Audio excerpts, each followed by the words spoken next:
Bismillahirrahmanirrahim. Alhamdulillahirabbil alamin. Allahumma sholli ala Muhammad wa ali Muhammad wa ala anbiya'i wal mursalin.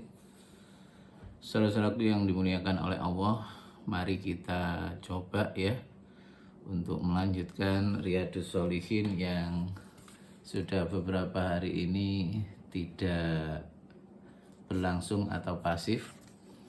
Dan saya di sini mencoba untuk membaca secara textbook, tapi nanti dilakukan pendekatan secara kolbu ya, intelijensi kolbu. Kita sudah membahas 3 ayat yang dijadikan panduan oleh Imam Nawawi di dalam membahas bab niat ikhlas ya. Dan di sini saya teruskan pada halaman 16 bahwa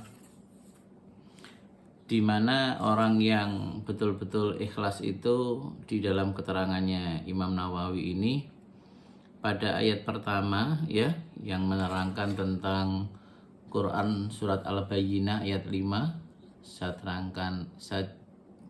Saya bacakan artinya ya biar nyambung. Dan mereka ahli kitab tidak diperintahkan melainkan supaya mereka beribadah kepada Allah dengan ikhlas semata-mata demi berbakti kepadanya, kepada Allah, dengan berlaku lurus, dan supaya mereka itu mendirikan sholat serta menunaikan zakat. Itulah agama yang lurus. Menurut Imam Nawawi bahwa ayat itu turun berkaitan dengan Abu Talha ya, yang mendatangi Rasulullah. Beliau berkata, "Ya Rasulullah, bahwa hartaku yang paling kucintai ini ialah tanah Bairuha. Maka pergunakanlah ia menurut apa yang telah ditentukan Allah kepadamu." Maka jawab Rasulullah, "Buk-buk ya, itu adalah harta yang menguntungkan atau harta yang penuh harapan. Aku memandang lebih baik harta itu engkau tunaikan buat kerabatmu." Jadi di sini yang perlu kita telaah itu mengapa orang yang betul-betul ikhlas itu mampu memberi yang terbaik ya dari apa yang ia miliki. Walaupun di situ karena Rasulullah yang dihadapi, Rasulullah sangat arif sehingga tidak serta-merta orang itu mau beramal ya itu diterima semuanya, tapi Rasulullah itu tetap mengarahkan. Makanya di situ ditanyakan, apakah itu harta ya penuh harapan atau harta yang menguntungkan ya. Jadi kita tidak membahas masalah itu, tapi kita membahas bagaimana orang yang ikhlas itu mampu untuk menunjukkan, mampu memberikan dengan mudah apa yang ia miliki yang terbaik. Saudara-saudaraku yang dimuliakan oleh Allah, pada saat orang itu meluruskan niatnya ikhlas, ya ini. Jadi ikhlas yang sebenarnya itu ikhlas yang dimana yang dapat menghidupkan kolbu seseorang. Dan yang saya pahami pada saat orang itu kolbunya hidup, maka pemberat-pemberat yang ada di otak ya, yang memberatkan kita amal beribadah itu otak sebenarnya. Ya. Jadi pada saat kolbu itu hidup dengan ikhlas yang benar, maka pemberat-pemberat yang ada di otak itu dilemahkan oleh kolbu. Ya, grade-nya itu langsung menjadi turun. Karena kolbu itu masuk, kalau kolbu hidup itu masuk ke otak itu seperti meredam, ya, melemahkan semua gejolak-gejolak yang sifatnya itu tidak baik, yang sifatnya egois dan lain sebagainya. Ya, semua diredam itu sehingga apa? Yang muncul di otak itu adalah kondisi kerja otak baik depan, tengah, belakang, samping ya, otak kecil, otak besar, batang otak dan semuanya itu menyesuaikan apa yang diperintahkan kolbu untuk bekerja. Ya, coba bayangkan kalau kolbu hidup ya, di situ komponen kolbu itu menjadi hidup, dan hidupnya itu semuanya itu berkaitan dengan apa yang Allah inginkan. Sehingga ini membimbing otak untuk bekerja ya, bekerja atas apa-apa yang diinginkan oleh Allah. Jadi apa yang ada di kolbu itu nanti dicerminkan, diwujudkan itu lewat perintah otak. Maka semua yang memperberat di situ, nanti ini misalkan aja barang ini kan mahal ya, barang ini kan bisa nanti dijual, barang ini nanti ini, semua pemberat-pemberat itu akan menjadi hilang. Ya, itu hebatnya kalau kolbu hidup. Makanya orang-orang yang alim ya, orang-orang yang memang mukhlisin itu orang yang ibaratnya dengan segala apa yang ia miliki itu tidak berat untuk diberikan kepada Allah. Jadi saudara-saudaraku, bahwa ini juga bisa menjadikan indikator kita untuk mengukur sejauh mana sih sebenarnya keikhlasan kita saat ini. Sebenarnya bisa itu. Karena apa? Itu sudah jelas loh ya. Semakin kita longgar di dalam membantu orang terhadap semua potensi yang Allah berikan, dari pemikiran kita, dari dari tenaga kita, dari rezeki kita, dan semuanya lah ya. Semua yang Allah berikan itu sejauh mana nanti kita mudah untuk memberikan apa-apa yang memang seharusnya kita lakukan, terutama di dalam meninggikan kalimat Allah, di dalam mewujudkan, mengurus agama Allah. Saudara-saudaraku yang dimuliakan oleh Allah, bahwa ikhlas ini merupakan hal yang utama yang menjadi penentu buat kita di dalam menilai apakah yang kita lakukan itu mampu bernilai ibadah, mampu menjadikan sebuah hidupnya kolbu, atau justru kita beramal hanya mengandalkan otak, yang dimana di situ kadang-kadang itu baik, tapi baiknya itu ada komanya ya. Contohnya kalau kita sudah melakukan kebaikan nggak diperhatikan, kita gerundel, kita mangkel, kita apa ya, itu menunjukkan ikhlas yang koma. Ikhlas yang koma ya. Nah, itu jadi itu ayat yang berhubungan dengan hadis yang berhubungan dengan ayat yang pertama dari yang disampaikan oleh Imam Nawawi. Lalu ada seseorang yang bertanya, "Dok,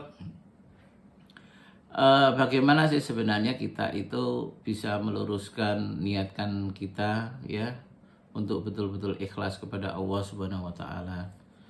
Jadi saya sampaikan pada kita semua ya, termasuk saya, bahwa kita itu mampu ikhlas itu sebanding dengan sejauh mana kita itu hidupnya sering mensucikan diri kita untuk bertobat.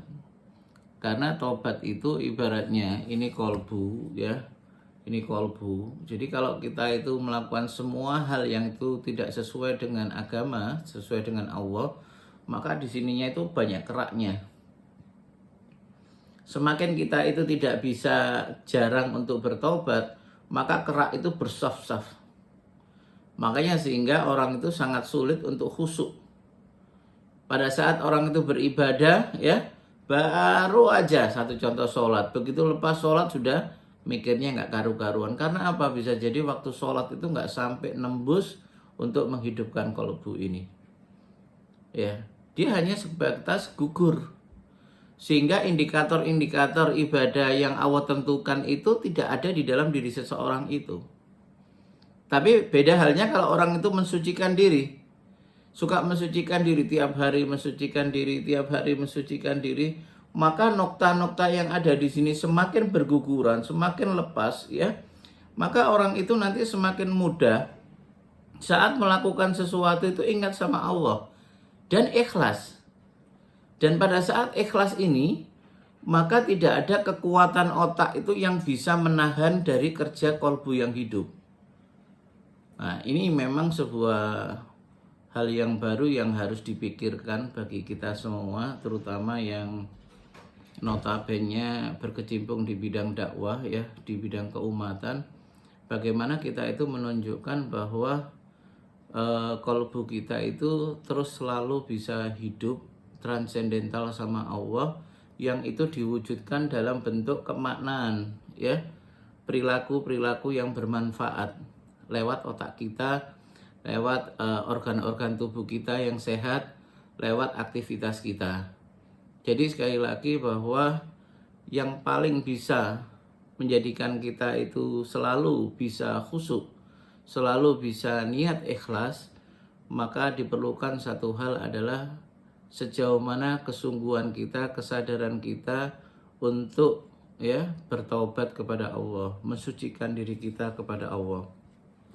Pada saat kita belum mampu untuk merasakan taubat kita, maka itu hendaknya dijadikan target dalam setiap hari, bahwa kita harus merasakan sejauh mana kehilafan-kehilafan kita yang kita lakukan dalam setiap hari, dan sejauh mana nikmat-nikmat kasih sayang Allah yang diberikan kepada kita.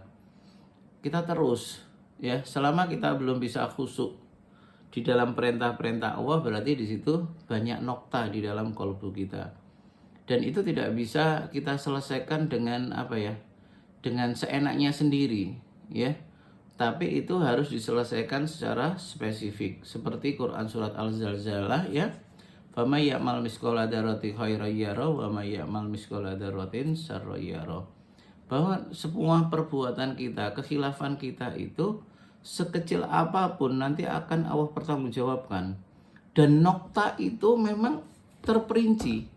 Semua kekhilafan kita yang menutupi kolbu kita itu nanti terperinci. Dan itu ibarat saya harus ditaubati, ya, disucikan secara spesifik. Kalau tidak bisa. Satu contoh misalkan, ada seorang suami yang suka emosi dengan istrinya, misalkan marah. Itu berarti di situ ada nokta bab terhadap istri. Dan kita nggak bisa doa secara umum, Rabbana atina fid dunya hasanah wa fil akhirati hasanah. Nggak bisa. Dan di situ harus khusyuk. Bukan khusyuk, ya. Harus khusus. Ya. Kita rinci harusnya. Satu contoh, ya. Setelah kita memuji Allah, ya, dengan asma-asma Allah, terus mengucapkan puji syukur, bersolawat.